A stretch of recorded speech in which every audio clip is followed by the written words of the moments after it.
Yes. All right, we're updated agenda, and our first witness up is David Scher, Assistant Attorney General, Vermont Attorney General's Office. Is here to speak to S5, enacted miscellaneous cannabis regulation procedures. David? Good morning, Senator. Good morning, committee. For the record, David Scher with the Attorney General's Office. My understanding was that I am here to testify about the issue of advertising Yes. Right. We are concerned about advertising. Got it. Thank you, Senator. And I do have a few comments I can make on the various proposals that came through the legislature last year. Ultimately, of course, the final legislation ended with a sort of directive to the control board and our office, and I believe to the health department as well, to work out a system of regulation. That's certainly something we're happy to be involved in. Last year, we're still happy with that outcome and happy to engage in that project. But if the committee would like to reconsider some of the legislative versions that were considered last year, I'm happy to give a brief overview of the legal issues. I was considering proposing an amendment that would have the House Government Operations version before it was changed on the floor to nothing, or to no advertising.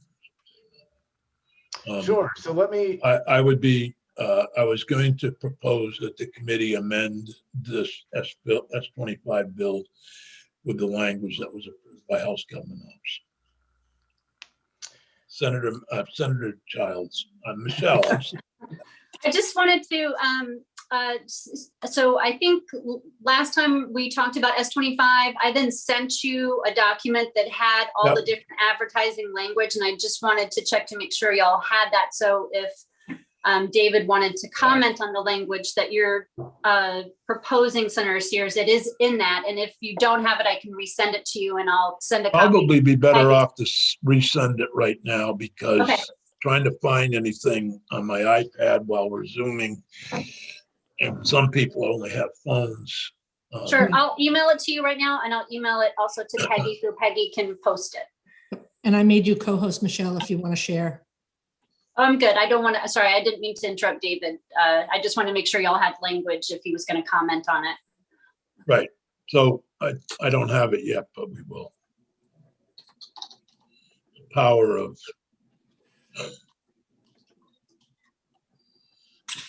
Zoom. Oh.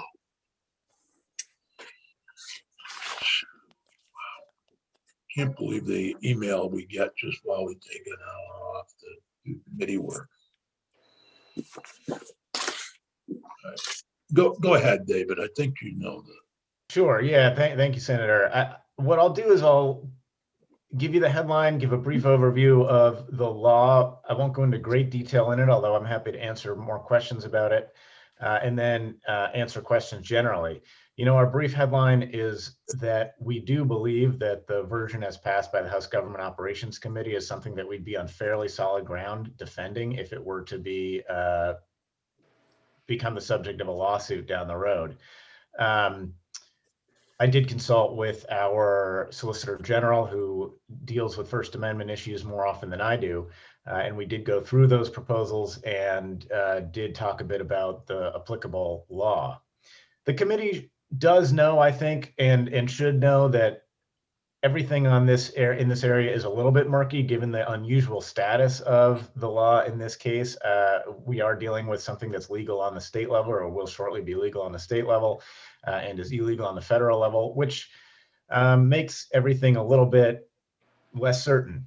But the general analysis that's used when you're talking about commercial speech in the United States is something called the Central Hudson test. It lays out the groundwork by which courts analyze whether commercial speech is protected under the First Amendment or whether it can be limited, lawfully limited.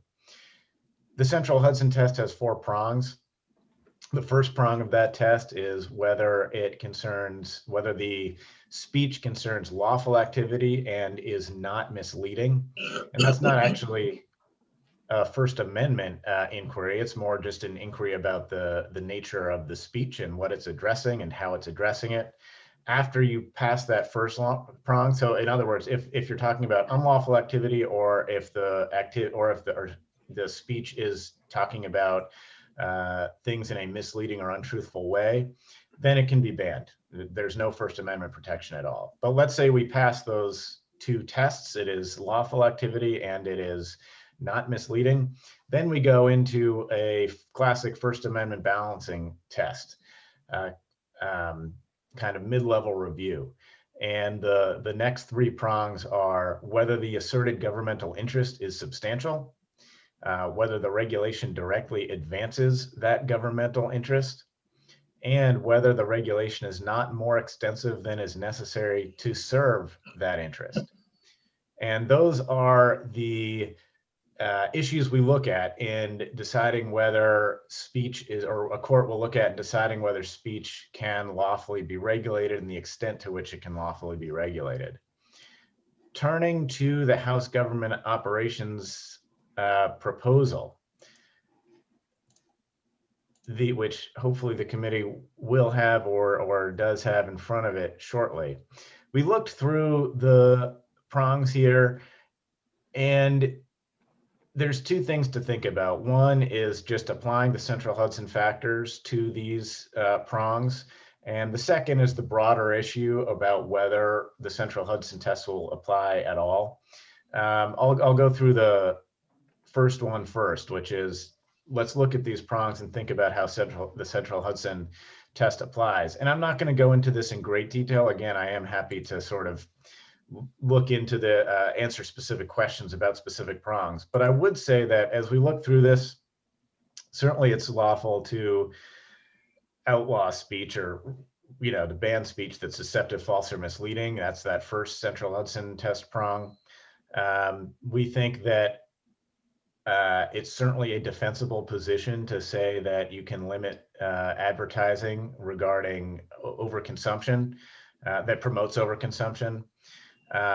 We think it is defensible under the Central Hudson prongs to say that we shouldn't be representing that the use of cannabis has curative effects, especially in the commercial, that we're talking about non-medical here. We're talking about commercial sales, retail sales. We think that that is something that there is a governmental interest in not allowing for those types of representations to be made, and that this advances that interest and is sufficiently narrowly tailored. Again, offering a prize or award for purchasing cannabis or something like that. Again, we're trying not to have this product, which does have concerns about its health effects, be overly be promoted in ways that feel improper and may promote overconsumption. We think that's in line with that concept, and similar with the offering of free samples. Depicting a person under 21, clearly the government has an interest in preventing consumption by young people. The health issues on that are very well documented. Same with number 7, appealing to a person's under 21. The subsection C in this proposal regarding the percentage of the audience that's reasonably expected to be under 21 years of age, I understand that that is borrowed from Colorado regulations. The percentage is slightly different. I'm not sure if the percentage as a practical matter is going to make a huge amount of difference in terms of how the analysis plays out. But again, this is clearly something that relates to not preventing consumption by young people, in which I think it could clearly be demonstrated to a court that there is a strong governmental interest in preventing that. And same with having warnings be on the labels. That's something that's also allowable. In terms of subsection E, submitting to the board proposals for advertising prior to the dissemination of the advertisement. Normally in First Amendment law, this sort of prior restraint. In other words, allowing the government or having the government look at speech before it's given. Normally that's quite disfavored, but in the commercial speech world, it is allowable. And I would say circuit law the law as it's been developed has not been especially clearly developed on this, but the Central Hudson case itself contemplates the idea that this type of prior restraint, prior approval is allowable. So clearly the precedent is there to support something like this. So that's a brief rundown through the provisions. Again, we feel comfortable defending this in court if it should get there. The overarching question is, does the Central Hudson test apply at all? In other words, because this is illegal under federal law, does that mean that the first prong of the Central Hudson test doesn't even get passed? And essentially that would give Vermont carte blanche, an open field to ban as much as they want or limit as strictly as they want to limit. And I think that is an open question. There have been 2 cases recently, one in Montana, one in Washington State. They came down on opposite sides of this question, but it is our read of the law that we are in a more secure legal position to limit as opposed to ban commercial speech related to cannabis. And we are more comfortable going into court defending a limitation as opposed to defending a ban. So given that analysis, again, going back to the headline here, we believe that this is fine language. We are ready to defend it if it should come to that. I will note for the court, I did reach out actually to some colleagues in Colorado who have worked on the Colorado regulations, which do contain the percentage limitation, just to learn how that's been working in practice. And the reality is that there really haven't been many lawsuits brought up in Colorado at all on this. Basically, the retailers and other folks involved in the industry have accepted the regulations and moved forward within them without challenging them. There was a challenge early on back in I think 2015 or 16 that came from publishers, and they challenged the advertising limitations in federal court. Those were thrown out for lack of standing. So the merits of the issue, whether or not in fact these did have First Amendment implications and what they were, those were never decided by the court. And none of the retailers, none of the folks who would have had standing under that ruling, or at least the court indicated probably would have had standing under that ruling, nobody ever seems to have brought a case. And I think what I've understood from my colleagues out there is that the industry seems to have accepted the regulations and decided that it was a better thing just to work within them as opposed to try to go to court and risk an opinion that was adverse and sort of the unpredictable outcomes that come from those sorts of court battles. I do have one question, David. In the House version F, the board may charge and collect fees for review of advertisements. That's a little odd. I'm not sure that's appropriate, actually. I don't know where else would we do something like that. Do we charge mattress companies for a final liquidation sale that isn't really a final liquidation sale? In terms of speaking to this, just from how many times have you seen on a wall at a mattress company a final liquidation sale? It's gone on for 27 years. I don't. Do we charge a fee for that? I don't think I have seen that example in particular. Speaking to this from the First Amendment analysis, I'm not sure that this actually fits in neatly with that. I think that the state has. I think in considering an amendment, I think we should take out F. And Senator, certainly we would have I think we would have no position on that, really. I don't think that implicates the First Amendment issues one way or the other. I think that's more about what the state has the power to do in terms of imposing fees on people who are, certainly in other instances, the state does impose fees for regulatory reviews. That's fairly common. So I don't think that has any real First Amendment implication, but I understand there might be other policy issues that the committee wants to consider on that. What I'd like to do is next Tuesday, consider, not next Tuesday, obviously, be the 9th of March. We would consider amendments on Tuesday, the 9th, Michelle, to the bill. We've obviously had a number proposed, and we can let people in if we have questions to their amendments, but and other witnesses who may want to. And we can talk about that, Peggy, but it's more markup of amendments to the bill. S25, so we can move it along. It's going to have to go to finance anyways, or appropriations or both.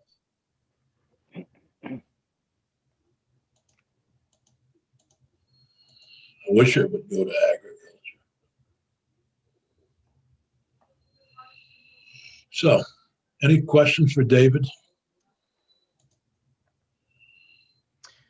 Senator, I just wanted to make, if this is okay, I want to make one other very quick point about Sure. the litigation stance here, which is that, as I mentioned, our office is more comfortable and feels like we're on more solid ground defending a limitation as opposed to a ban. The other thing I just wanted to point out about that is that if we end up getting into a legal argument about whether specific provisions within this statute do or do not withstand First Amendment scrutiny, it may be that one or two of them get struck down, but it's likely that at least several, if not most of these, we do believe will be upheld. So it leaves the state in a more protected position to be arguing about a set of limitations.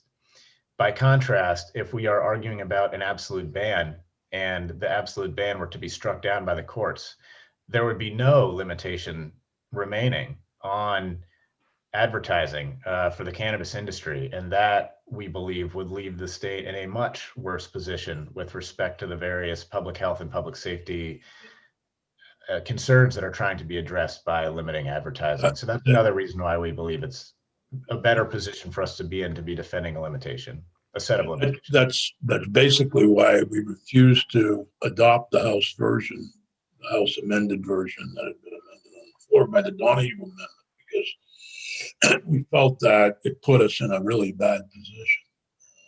That it could usually be struck down. I can't remember what was in the governor's non-signing letter. I guess we call it a non-signing letter. So, thank you, David. Thank you. Appreciate you being here. Next, we'll go to an old friend who used to be here very often, back when we were meeting non-COVID style in the State House. Tyler Nash, welcome back. Hey, everybody. How are you?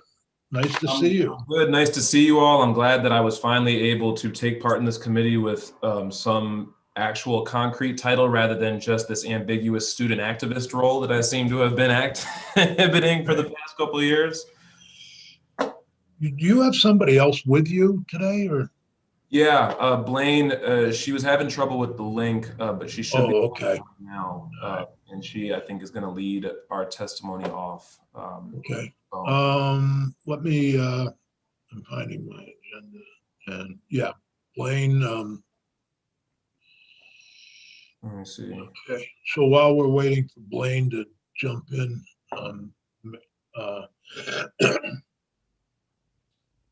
So what is your actual title? I am a public policy and research analyst for the Racial Equity, Inclusion, and Belonging Department for the city of Burlington. Say that 3 times fast. No, I can't even say it once fast. You're a research analyst. Yeah, are you surprised? Yes. No, of course not. Used to do research for this committee. Absolutely. And analyze things. Oh, if you wanted to introduce I think you know everybody on the committee. Skylar, maybe you can introduce your. Yeah, no, this is associate with us. this is Belaine, my partner in crime at the REIB department in the city of Burlington, but also somebody that keeps me in check on a daily basis from just acting up the way that I acted up with you all. And so, we wanted to come here today. I did get excited in telling her that we were going to be testifying in my home committee today. So, everybody be nice to her because I've been talking you all up for the past couple of days. Ooh. So maybe you could just briefly update us on your the role. And I wasn't aware that Burlington had a racial equity, inclusion, and belonging office, and that there were policy research analysts. So can either one of you tell us a little bit about this position? Yeah, well, Mayor Weinberger created the position by appointing our director, Taisha Green, a year ago now, which seems kind of crazy to think about. And then our two positions were added and we were subsequently hired. And so we really, in our department, focus on policy. We've done a few programs in terms of BIPOC grants related to COVID relief for small businesses and organizations.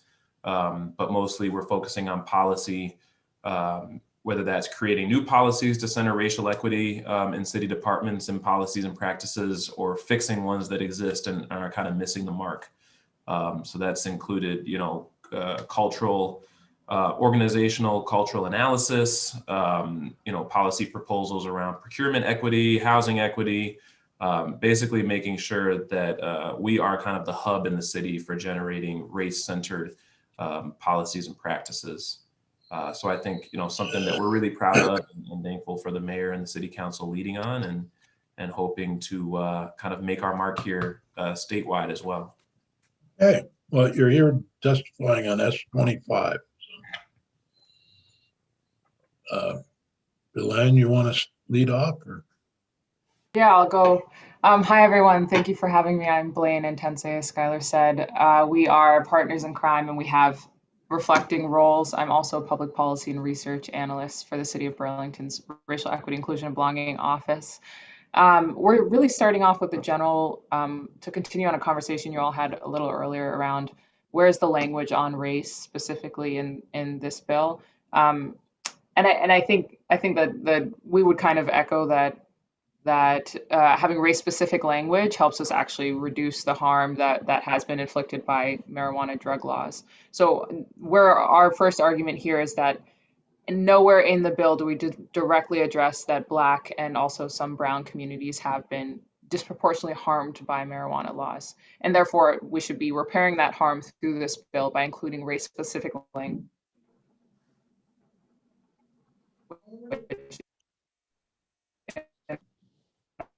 I think this darn Zoom meetings. Social equity groups. Am I back? Yeah. Kind of. Okay. Okay. Well, if I do cut out, Skylar, you can take over for me. Okay. This is not a good ad for Burlington Telecom. I know. We'll do something about that next. Go ahead if you can. Yeah. So we're just going to echo the argument that we should have race-specific policies in here, and to continue on that, as well as understanding that Black and brown communities, but specifically Black communities, have been harmed by this bill. We have members being taken out of Black communities due to incarceration from drug policies and drug laws that we have, and those communities are then being harmed and still being harmed as we phase out of a state in which marijuana is illegal. So those communities as well need to kind of experience that repair that can come from the revenues from this bill. So that's our second argument here is we're hoping that there's something in here that can address the harm of the communities themselves, and addressing perhaps tax revenue going back into Black and brown communities across Vermont. Can I, one of the confusions I have is there's Mark Hughes introduced an amendment today, as did last week Senator Rahm. And So as the committee tries to put this bill together, are there specific things in either of those amendments, if you're familiar with them, that you would like us to consider? Or do you have amendments of your own? Yeah, if I may, I think on page 3 in the definitions, let me pull this up. And which version are we looking at?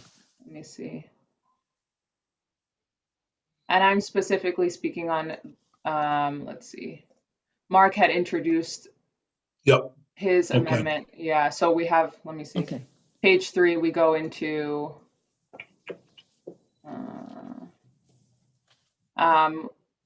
talking about the cannabis social equity programs and the definitions that we use. And I think specifically there, we need to define what we mean by these groups that are historically disproportionately harmed by marijuana drug laws. And, Yeah. and in research, both in Vermont, in Chittenden County, in Burlington, but across the nation, we see that that group is specifically Black people and adjacent also some other BIPOC communities. And that needs to be specifically put into this bill if we want to repair any of the harm that has been done in the past, several decades. Senator White. Can I just ask a question on that about, because I think in Vermont, another group that was disproportionately affected was poor rural kids. And I think we need to address that also.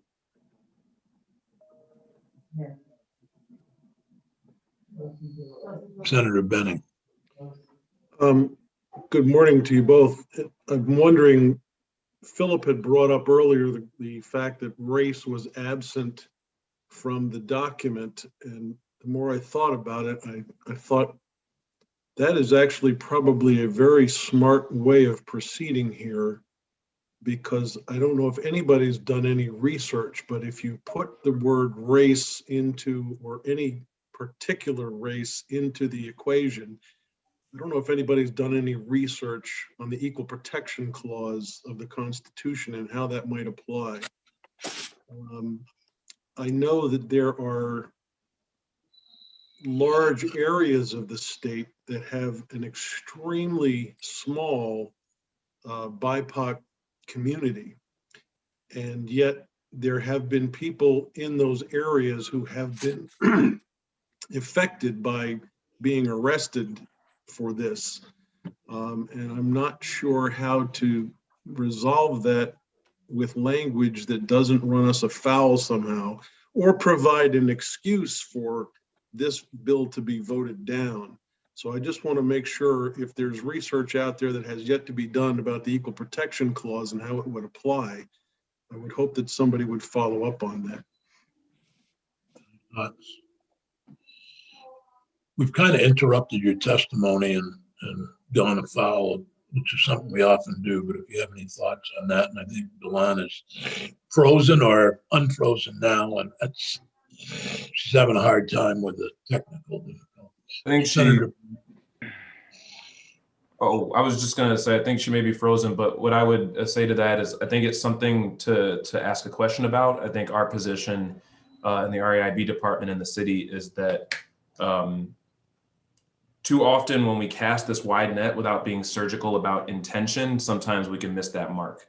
And I think, Senator Baruth brought this up earlier, is that if our intention is to help and aid and be reparative towards Black and Brown communities, BIPOC communities, that history has shown us, unless we name that and are extremely intentional about that, it generally doesn't happen when we try to cast this wide net to serve all of those purposes at the same time.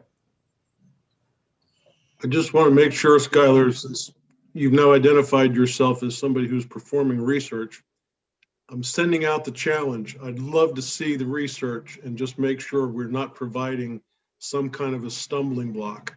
And I'm not trying to suggest that I would vote against the bill if you went with that suggested addition. I'm trying to make sure that we cover all bases moving forward.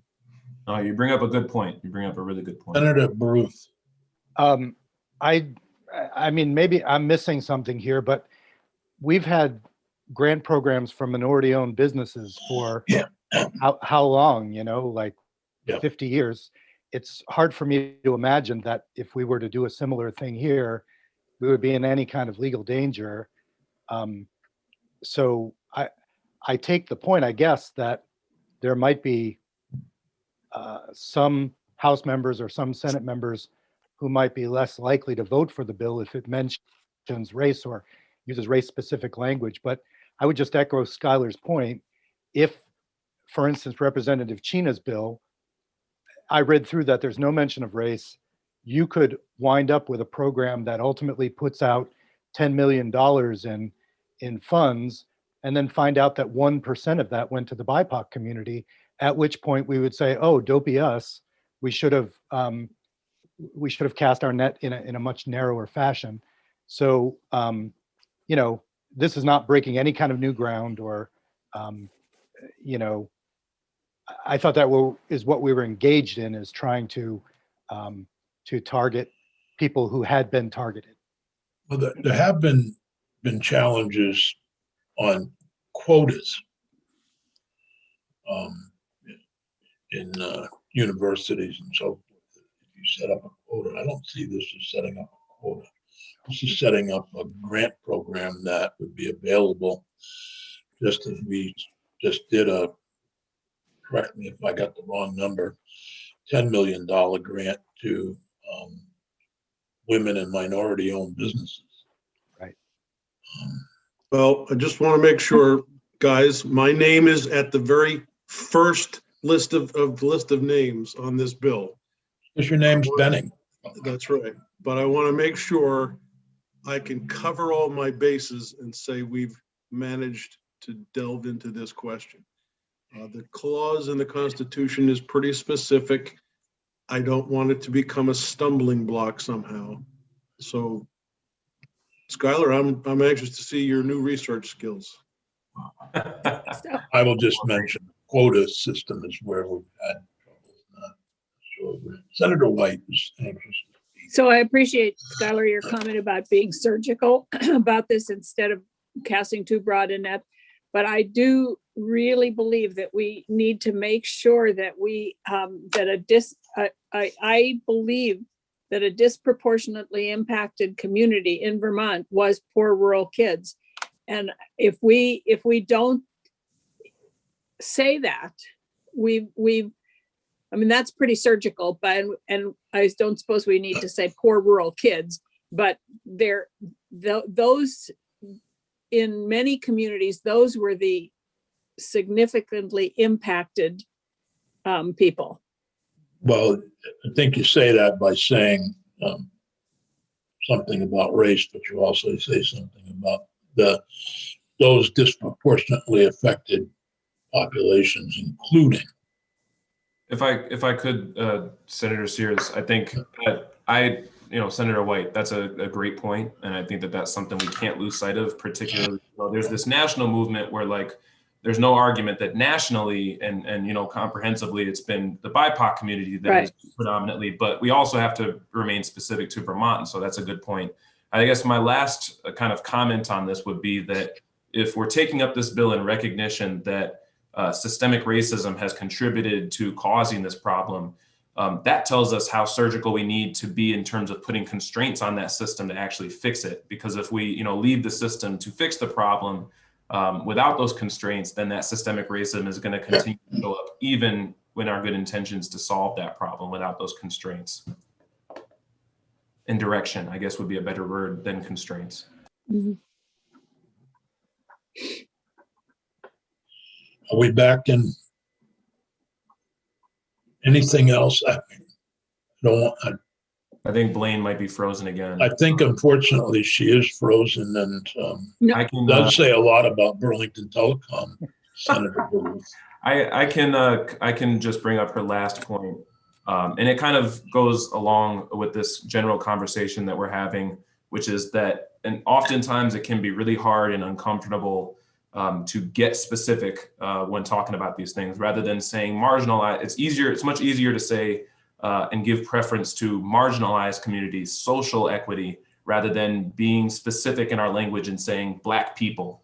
But that, you know, as we move forward in this movement, that we can't shy away from naming who we're actually trying to help with these things, whether it's cannabis, whether it's, you know, sentencing reform, that let's get in the habit of being really specific and taking on that challenge of being specific and saying, you know, Black people, Black and brown people, BIPOC people, rather than generalized terms like marginalized communities. You know, because it's not in every case all marginalized communities that have been harmed by these drug laws surrounding cannabis. And so I think along with this, you know, ongoing conversation, that in a lot of ways, the way that this bill reads, you know, we're not necessarily seeking to provide racial equity. And so if that's what we really want to do, then we should be specific about that.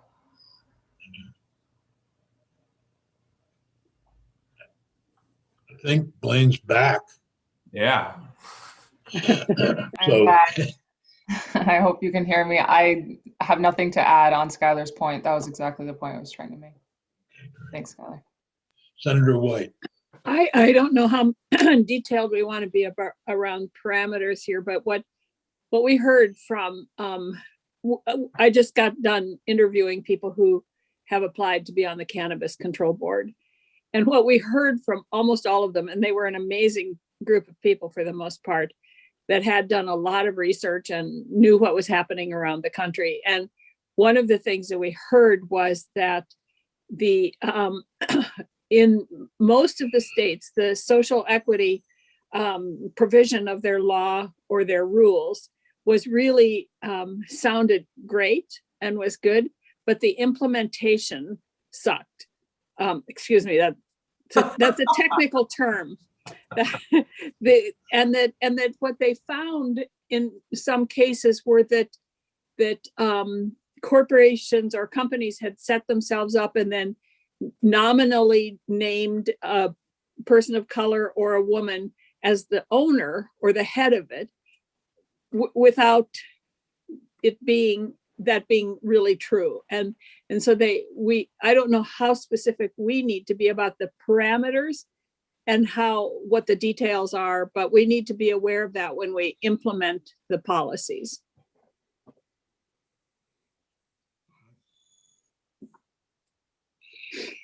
I agree with Senator White. If I could, I've got 3 other things that I just want to bring up. Yeah, please.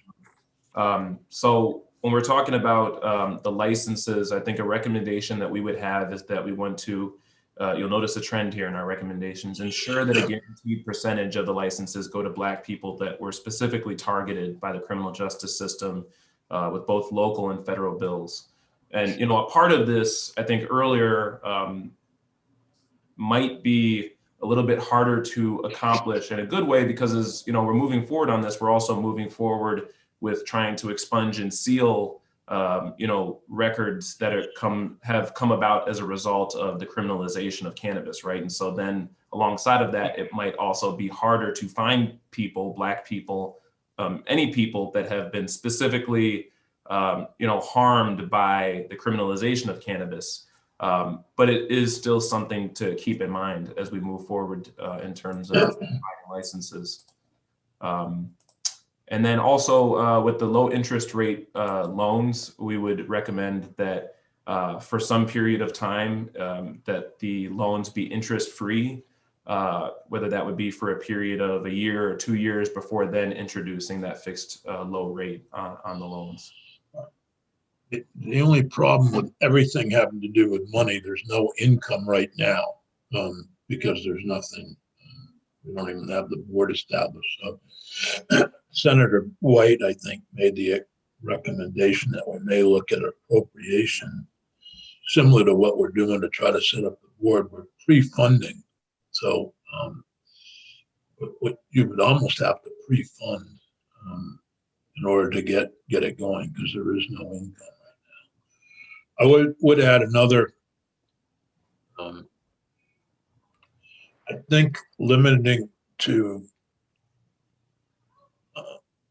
all of our drug laws were aimed at certain groups, not just cannabis, but all the drug laws. and if you look historically, I don't want to limit it to just those impacted by cannabis laws. Certainly, there's evidence that Senator White will not like the term hippie, but we have the recordings of President Nixon deciding to go after a certain group. Was politically popular to go after that group and not legalize marijuana back in the 1960s. So I think you have the evidence. It wasn't just so, and that included a racial component of all of those laws. Certainly, they go after certainly Black musicians are one group that certainly got targeted. I can remember that growing up. Can't think of the guy's name. He was a drummer. They went after him specifically on drugs. I wish my memory were better on some of these things.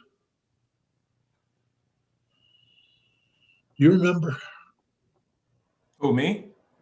No, you don't remember. Anybody who's eligible for I could research COVID it. shots right now. Maybe you should research seriously the music industry back in the 60s and how biased some of the the persons of color particularly were. Well, there were a lot of rhythm and blues people out of the South that were targeted. Well, I think Robert Johnson and Lead Belly and a whole bunch of people were. well, there were also groups out. I can remember a group that I was familiar with out of Roxbury, Mass. Yeah, we lived there. Oh, God. All right. Anything else, Skylar or Balin? That concludes our prepared points, but I'm always willing to continue to go back and forth and answer any questions related or otherwise. How's things at the university? I wouldn't know. I haven't been on campus in months. Don't ask. Don't ask, don't tell. Although I would say, Not a pretty that you've been picking on Burlington Telecom. I am a Burlington Telecom customer, and I have not frozen one time here. And that's not to throw Blaine under the bus, but more to support our local utility. Okay. Well, for full disclosure, I'm on Burlington Telecom too right now. So we're at 2/3 efficacy. Well, it may be that Blaine lives in the middle of the street.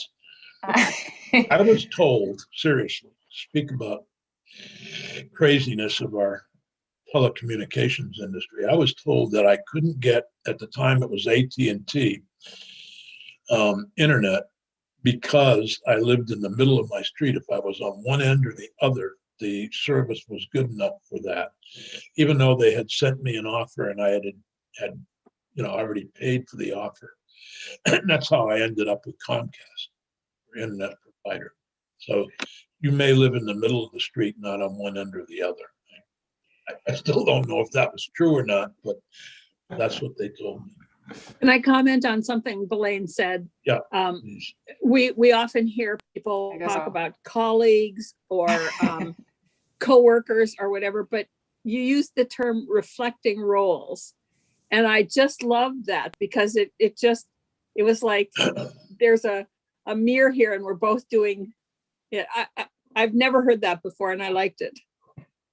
I'm glad. Thank you. Well, I think, no, go ahead. No, I'm just going to thank you both for being here and sorry about the technical difficulties. But, No, thank you for having us. Yeah, I think the technical difficulties are on my side. And I do have Comcast, so Oh, that's a problem. I wouldn't throw Wow. Burlington Telecom under the bus quite You yet. should have had Burlington Telecom. I know. The truth comes I'll out. give Comcast a call after this.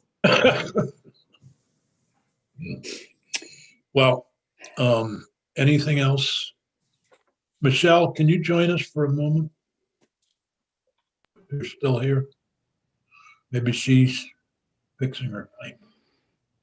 She had burst pipes in her basement. Oh, geez. She had what? Homer may have her basement pipes burst. Oh, She had a plumber coming at some time, and the plumber may be here now.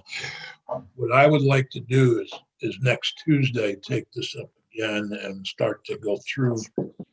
This is Tuesday the 9th, not next Tuesday.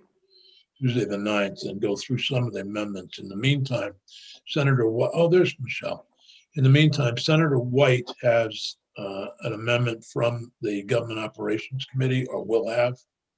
we are going to spend Friday focusing on this, so we will have something for you by Tuesday.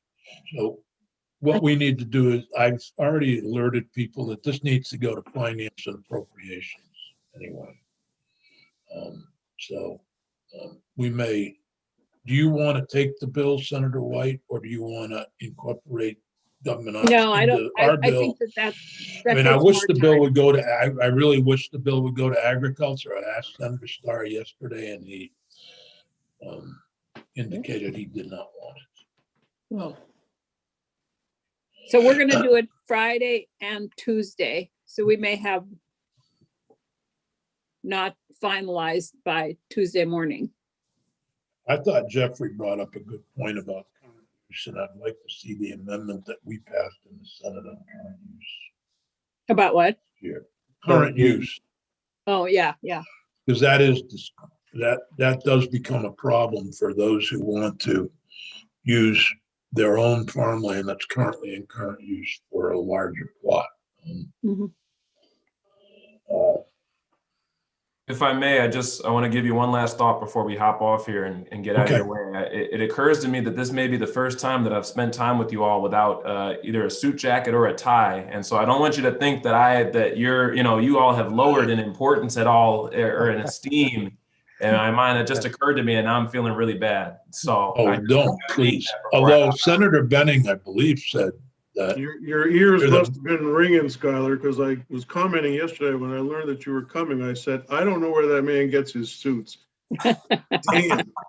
I'd love to find out. I appreciate. Well, I have to. We can all go shopping once this COVID crisis is over, because you can never have too many of them, and I got to make sure that I have a fresh one for the next time I show up for you all. I just said you went to former Senator McNeil's store down in Rutland.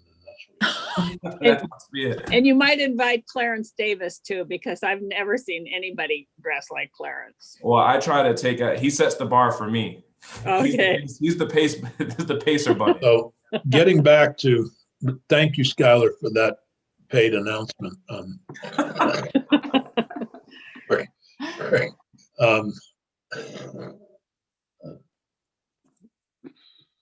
Let me get out of your ways. I'm causing trouble. No, you're not. I'm trying to think of what, so anyway, if you can resurrect that amendment on current use. I don't know how to deal with the agriculture parts. I really don't. I think they've made great points. And I'd like to build them in. So can I ask a question about the current use, what you just said about you wanted an amendment on current use? Yeah, we had a provision in S54. I think Senator Pearson put in regarding current use. And it was a larger amount, or maybe it's something we offered on the floor. I mean, Senator Pearson was the one who pushed it. And it would have allowed, Jeffrey brought it up in his testimony, or maybe it was Graham, I don't know which, regarding the limited size, the 1,000 square foot size for current use was problematic for many of the growers. And I wanted to go at least look at what we had put in S54. It may have been a floor amendment from Senator Pearson or from Agriculture. I can't remember.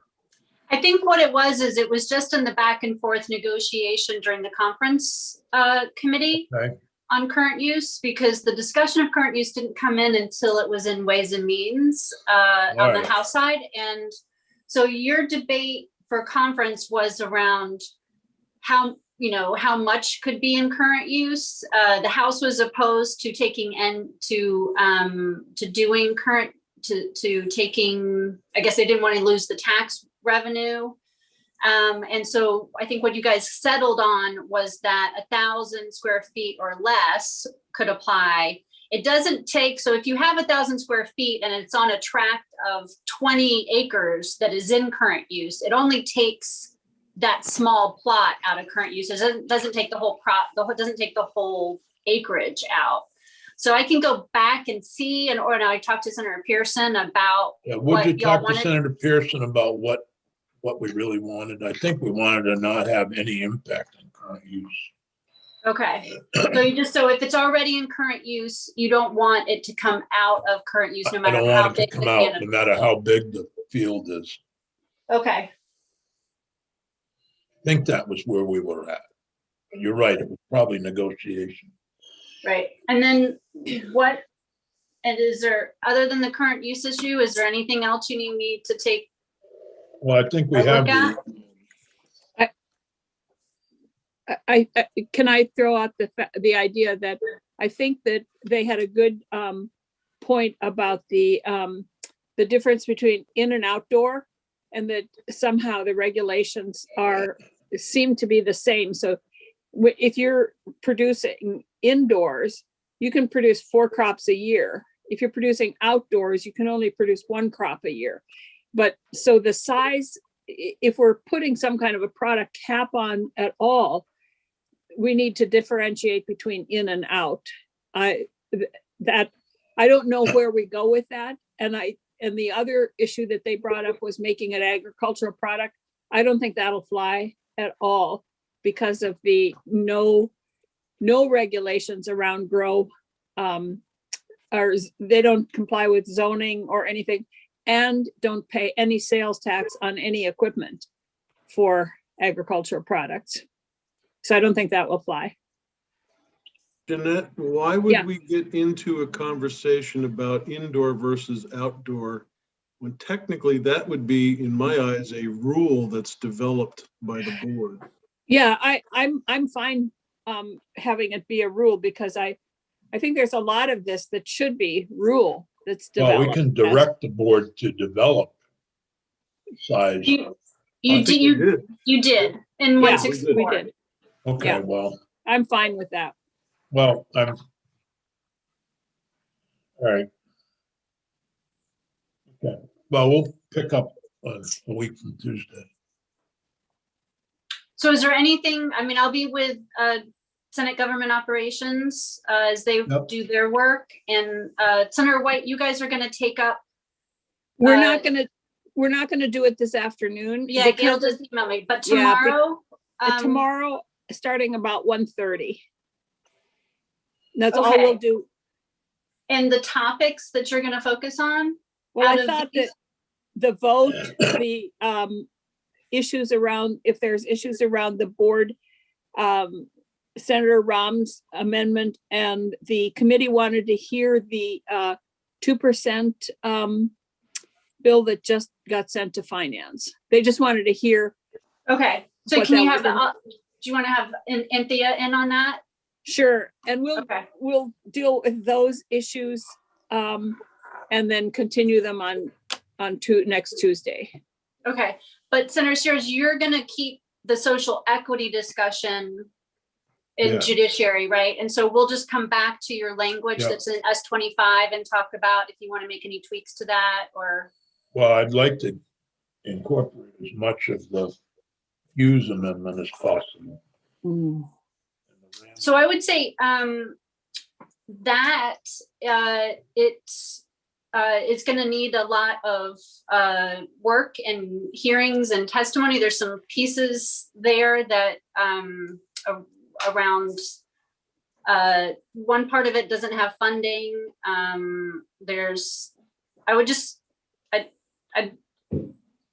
You would need to spend some time on it, is what I would say. So, and you might want to have Senate Economic Development weigh in, because it's ACCD that's going to be doing the loans and the grants. And so just wanted to mention that.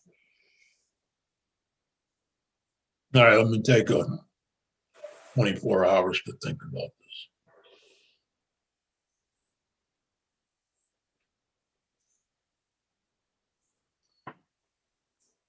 All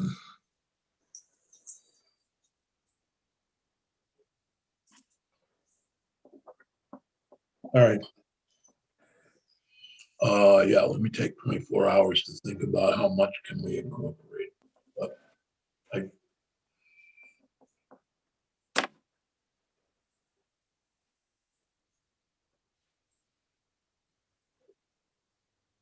don't know. I kind of like the idea of not being constricted by time.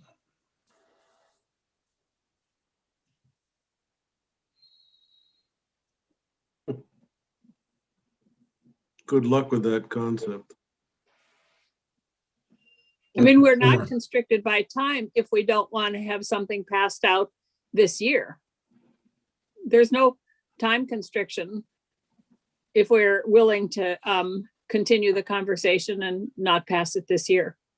No, I did think Mark's point was well taken, that in his groups and the other groups' minds, they've already waited a year past where they wanted to be. So if it's at all possible, I would support where I think Dick is going, which is trying to get as much of their amendments through this year as we can. That doesn't preclude what Jeanette is saying, which is we could continue the rest of it, or what we don't have time for next year. well, the House has time to work on it. If we pass it, the House can expand on it if they're Yeah. willing. Yeah. Yeah, and I don't, they, but there's also time to continue to work on it because this bill has to go to appropriations and finance. What I was trying to point out is there's extra time.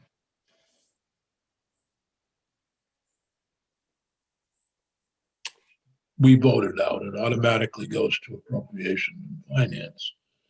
So So that's two stops in that week after I guess crossover. the question I would have is, given the shape that it's in and the fact that there are some issues in there that I'm not so sure are easily settleable, does Michelle even have time to put it into a format that we could actually vote on? I guess that's a bridge we'll cross when we come to it.